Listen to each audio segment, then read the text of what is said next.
మొరటోడు అని వాళ్ళు వీళ్ళు ఎన్నెన్ని అన్న పసి పిల్లవాడు నవ్వాడు.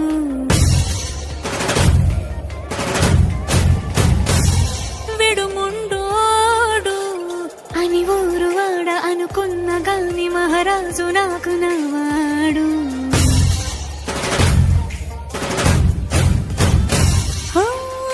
మాట పెడుసైనా మనసులో వెన్న రాయిలా ఉన్నవాడిలోన దేవుడెవరికి తెలుసును నాకన్నా. సూసేకి అగ్గిరవ్వ మాదిరే ఉంటాడు.